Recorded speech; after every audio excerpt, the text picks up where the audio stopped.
நண்பர்கள் அனைவருக்கும் காலை மாலை மதிய வணக்கங்களை தெரிவித்துக் கொள்வது உங்கள் நண்பன் அருண். இந்த வீடியோவில் நம்ம எதை பற்றி பார்க்க போகிறோம் அப்படின்னு பார்த்தீங்கன்னா 2026 ஸ்டார்ட் ஆயிடுச்சு. ஃபர்ஸ்ட் ஆஃப் ஆல் வந்து எல்லாருக்குமே ஹாப்பி நியூ இயர், ஆங்கில புத்தாண்டு நல்வாழ்த்துக்கள். இந்த வருஷம் வந்து நல்ல வருடமாக உங்களுக்கு அமையறதுக்காக நான் இறைவன்கிட்ட வேண்டிக்கிறேன்.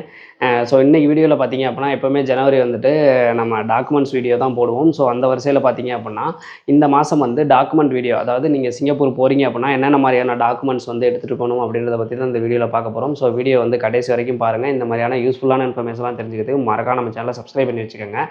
சிங்கப்பூர் போகிறதுக்கு வந்து டாக்குமெண்ட் அப்படின்றது ரொம்ப ரொம்ப இம்பார்ட்டண்ட். ஏன்னு கேட்டிங்க அப்படின்னா ஏதாவது ஒரு டாக்குமெண்ட் மிஸ் ஆனால் கூட உங்களை வந்து சிங்கப்பூர்லேருந்து டீபோர்ட் பண்ணி விட்ருவாங்க. சிங்கப்பூர்லேருந்து உங்களை டீபோர்ட் பண்ணிட்டாங்க அப்படின்னா 14A அப்படின்ற ஒரு ஃபார்மை வந்து சப்மிட் பண்ணி தான் நீங்கள் திருப்பி உள்ளே போகிற மாதிரி இருக்கும். ஸோ அது வந்து ரொம்ப கஷ்டம். ஒரு சில பேர்லாம் வேலைக்காக நீங்கள் நிறையா பணம் கட்டியிருப்பீங்க அப்படின்ற பட்சத்தில் உங்களை டீபோர்ட் பண்ணாங்க அப்படின்னா நீங்கள் நிறையா பிரச்சனைகளை ஃபேஸ் பண்ணுற மாதிரி இருக்கும். ஓகேங்களா? ஸோ வந்து தயவுசெய்து இந்த வீடியோ கடைசி வரைக்கும் பாருங்கள். ஒவ்வொரு பாஸுக்கும் ஒவ்வொரு டைப் ஆஃப் டாக்குமெண்ட்ஸ் இருக்கும். ஸோ அது என்ன டாக்குமெண்ட் அப்படின்றத தெளிவாக சொல்லிடுறேன். பாஸுக்கு வந்துட்டு இன்னமுமே வந்து ரொம்ப கிரிட்டிக்கலாக தான் போயிட்டுருக்கு. என்னன்னு கேட்டிங்கன்னா ஒரு சில ஏர்லைன்ஸில் இப்போ தமிழ்நாட்டிலே வந்துட்டு உங்களை வந்து உள்ளார அலோவ் பண்ண மாட்டேங்கிறாங்க.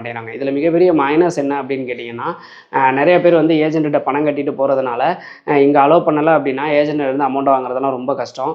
ஸோ இந்த மாதிரி ஒரு மைனஸ் இருக்குது. இதில் மிகப்பெரிய ப்ளஸ் என்ன அப்படின்னு கேட்டிங்கன்னா நீங்கள் சிங்கப்பூர் போய் உங்களை டீபோர்ட் பண்ணாங்க அப்படின்னா நீங்கள் திருப்பி சிங்கப்பூர் போகிறது ரொம்ப ரொம்ப கஷ்டமாயிரும். உங்களை வந்து இந்தியாவிலே வந்து திருப்பி அனுப்புறதுனால எந்த பிரச்சனையுமே கிடையாது. நீங்கள் வேறு பாஸ்லையோ இல்லை வேறு விதமாக நீங்கள் வேறு வேலைக்கோ அட்லீஸ்ட் டூரிஸ்ட் விசாலையாவது உங்களால் சிங்கப்பூருக்குள்ளே என்ட்ரி ஆக முடியும். அதே இது சிங்கப்பூர் ஐசிஐலேருந்து உங்களை திருப்பி அனுப்புகிறாங்க அப்படிங்கிற பட்சத்தில் சிங்கப்பூருக்குள்ளே உங்களால் என்ட்ரியே ஆக முடியாது.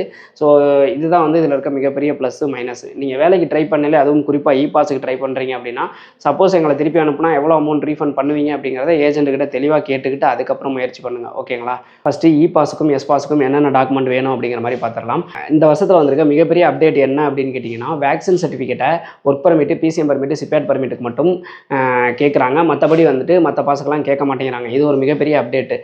இதுவுமே பார்த்தீங்க அப்படின்னா ஏர்போர்ட்லாம் வேக்சின் சர்டிஃபிகேட் கேட்கறது கிடையாது. நீங்கள் கண்டிப்பாக அந்த குவாரண்டைன் இருப்பீங்க பார்த்தீங்களா, அந்த இடத்துல நீங்கள் எப்போ கடைசியாக வேக்சின் போட்டீங்க, வேக்சின் போட்டு எத்தனை நாள் ஆச்சு அப்படிங்கிற அப்டேட்டுக்காக உங்களோட வேக்சின் சர்டிஃபிகேட் கேட்குறாங்க. மற்றபடி இங்கே ஏர்போர்ட்லேயோ இமிகிரேஷன்லேயோ எதுவுமே வந்து உங்களை கேட்கறது கிடையாது. ஸோ வேக்சின் சர்டிஃபிகேட் இனிமேல் அவசியம் கிடையாது அப்படிங்கிற மாதிரி சொல்லலாம். ஆனால் நீங்கள் பிசிஎம், சிபிஆட், மெரின் பர்மிட்டில் போகிறீங்கன்னா கண்டிப்பாக வேக்சின் சர்டிஃபிகேட் வேணும். பாஸ், பாஸில் போகிறீங்க அப்படின்னா என்னென்ன டாக்குமெண்ட் வேணும்னு கேட்டிங்கன்னா ஃபஸ்ட்டு வந்து ஐபிஏ வேணும். அதுவும் குறிப்பாக பாஸுக்கெல்லாம் பார்த்தீங்க அப்படின்னா அதிகமான சம்பளம் போட்டிருந்தா ஏர்போர்ட்டில் விட மாட்டேங்கிறாங்க ஐபிஏல. அடுத்தது பார்த்தீங்க அப்படின்னா நீங்கள் ஆர்எம்ஐ வந்து எடுத்திருந்தீங்க அப்படின்னா ஆர்எம்ஐ வந்து கையில் வச்சுக்கோங்க. அடுத்தது பார்த்தீங்க அப்படின்னா வந்துட்டு உங்களோட டிக்கெட் காப்பி வந்து கண்டிப்பாக இருக்கணும். அடுத்தது வேறு எதுவுமே இதுக்கு அதிகமாக தேவைப்படாது. எஸ்சி அரைவல் கார்டு வேணும். எஸ்சி அரைவல் கார்டுலாம் ஒரு சில பேர் வந்துட்டு நீங்கள் அங்கே போய் எடுத்துக்கலாம், ஏர்போர்ட்டில் போய் எடுத்துக்கலாம்னு சொல்லுவாங்க. ஆனால் அப்படிலாம் கிடையாது. நீங்கள் இங்கேயே எடுத்துகிட்டு போகிறது தான் ரொம்ப ரொம்ப நல்லது. ஓகேங்களா?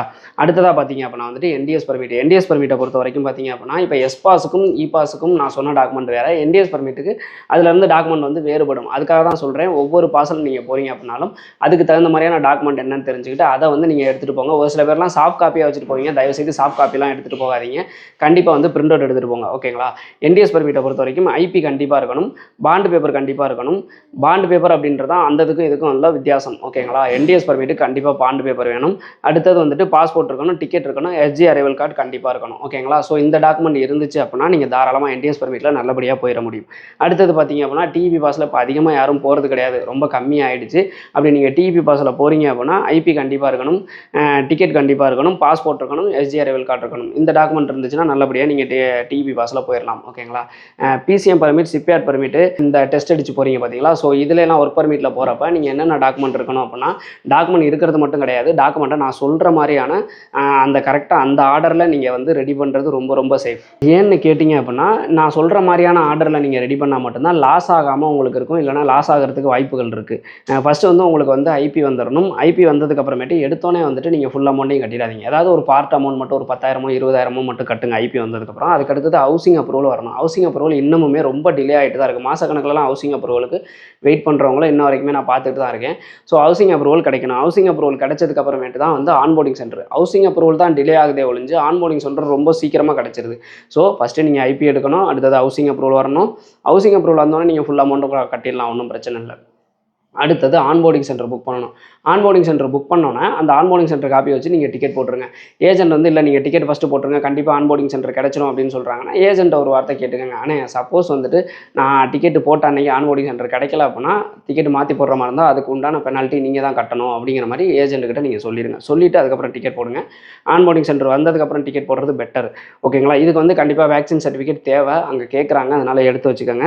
அடுத்தது உங்களோட original passport, SG arrival card, bond paper கண்டிப்பாக வேணும். கிளம்புறதுக்கு நீங்கள் ஒரு நாள் முன்னாடியே 100% வந்து பாண்டு பேப்பரை வாங்கிக்கோங்க. ஓகேங்களா? ஒரு சில பேர் பாண்டு பேப்பர் ரெடி பண்ணாமையும் இல்லை எடுக்காமையும் போயிடுவாங்க. பாண்டு பேப்பர் எல்லா கம்பெனியுமே லாஸ்ட் மினிட்ல தான் கொடுக்குறாங்க. ஸோ பாண்டு பேப்பரை மறந்துடாமல் வாங்கிக்கோங்க. அதையும் பிரிண்ட் அவுட் எடுத்துக்கோங்க. ஓகேங்களா? அடுத்தது ஸ்டூடெண்ட் பாஸோ டூரிஸ்ட் விசாலையோ போகிறீங்க அப்படின்னா எந்த டாக்குமெண்ட்டும் தேவையில்லை. ஜஸ்ட் உங்களோட விசாவும் எஸ்ஜி அரைவல் கார்டு பாஸ்போர்ட் இருந்துச்சுனாவே போதும், நீங்கள் நல்லபடியாக சிங்கப்பூர் போயிடலாம். ஓகேங்களா? ஸோ இதுதான் வந்துட்டு இந்த 2026 ஜனவரி மாதத்துக்கு தேவையான டாக்குமெண்ட்ஸ். இந்த டாக்குமெண்ட் எல்லாமே கரெக்டாக இருக்குது அப்படிங்கிற பட்சத்தில் நீங்கள் நல்லபடியாக வந்து நீங்கள் சிங்கப்பூர் போயிட முடியும். இந்த டாக்குமெண்ட்டில் ஏதாவது ப்ராப்ளம் ஆச்சு அப்படின்னா கண்டிப்பாக நீங்கள் சிங்கப்பூர் போகிறது ரொம்ப ரொம்ப கஷ்டம். ஓகேங்களா? ஸோ வந்து இந்த டாக்குமெண்ட்டை கரெக்டாக ப்ரிப்பேர் பண்ணிக்கிட்டு அதுக்கப்புறம் நீங்கள் சிங்கப்பூர் போங்க. எந்த ப்ராப்ளம் இல்லாமல் நல்லபடியாக நீங்கள் சிங்கப்பூருக்கு வர போயிட முடியும். ஆனால் பாஸுக்கு மட்டும் தெளிவாக ஏஜென்ட்டுக்கிட்ட பேசிட்டு போகிறது ரொம்ப ரொம்ப நல்லது. ஓகேங்களா? ஸோ இந்த மாதிரியான யூஸ்ஃபுல்லான இன்ஃபர்மேஷன்லாம் தெரிஞ்சதுக்கு மறக்காம நம்ம சேனலை சப்ஸ்கிரைப் பண்ணி வச்சுக்கோங்க. மீண்டும் ஒரு வீடியோவில் சந்திக்கும் முறை உங்களிடமிருந்து விடைபெறுவது உங்கள் நண்பன் அருண். பாய்.